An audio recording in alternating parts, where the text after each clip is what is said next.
حج کے تاریخی مقامات۔ ایک روحانی سفر۔ حج صرف ایک عبادت نہیں بلکہ ایک عظیم تاریخی، روحانی اور تربیتی سفر ہے۔ اس سفر میں زائرین ان مقامات سے گزرتے ہیں جن کا تعلق اللہ کے نبیوں سے ہے۔ آئیے جانتے ہیں ان مقدس جگہوں کے بارے میں جو ہر حاجی کے دل کو جھنجھوڑ دیتی ہے۔ بیت اللہ، یہ وہ پہلا گھر ہے جو اللہ تعالیٰ کی عبادت کے لیے زمین پر بنایا گیا۔ حضرت ابراہیم اور حضرت اسماعیل علیہ السلام نے اس کی بنیاد رکھی۔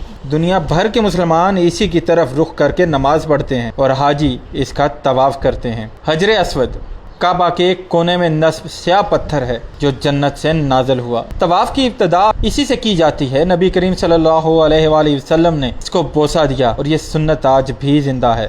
مقام ابراہیم، یہ وہ جگہ ہے جہاں حضرت ابراہیم علیہ السلام کھڑے ہو کر کعبہ کی تعمیر کرتے تھے۔ آج بھی ان کے قدموں کے نشان محفوظ ہیں۔ طواف کے بعد یہاں 2 رکعت نماز ادا کی جاتی ہے۔ صفا و مروہ، حضرت حاجرہ علیہ السلام کی قربانی اور اعتماد کی یادگار۔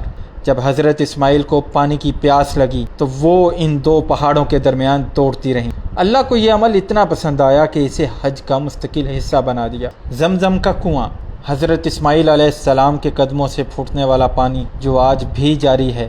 اس پانی میں شفا ہے اور دنیا بھر سے لوگ اس کا تبرک لے کے جاتے ہیں۔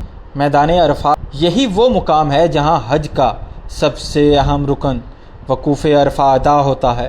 ہمارے نبی کریم صلی اللہ علیہ وآلہ وسلم نے اپنا آخری خطبہ دیا جو انسانیت کا عظیم منشور ہے۔ مزدلفہ، عرفات سے واپسی پر حاجی یہاں رات گزارتے ہیں۔ مغرب اور عشاء کی نماز یہاں اکٹھی پڑھی جاتی ہے اور شیطان کو مارنے کے لیے کنکریاں بھی یہیں سے چنی جاتی ہیں۔ مینا اور جمرات، یہاں حاجی 3 دن تک قیام کرتے ہیں اور 3 جمرات پر کنکریاں مارتے ہیں۔ غار ہرا، جبل نور پر واقع وہ غار جہاں نبی کریم صلی اللہ علیہ وآلہ وسلم پر پہلی وحی نازل ہوئی۔ یہ وہ مقام ہے جہاں سے اسلام کی روشنی دنیا میں پھیلی۔ غار ثور، یہ وہ غار ہے جہاں ہجرت کے وقت رسول اللہ صلی اللہ علیہ وآلہ وسلم اور حضرت ابوبکر رضی اللہ تعالیٰ عنہ نے 3 دن پناہ لی۔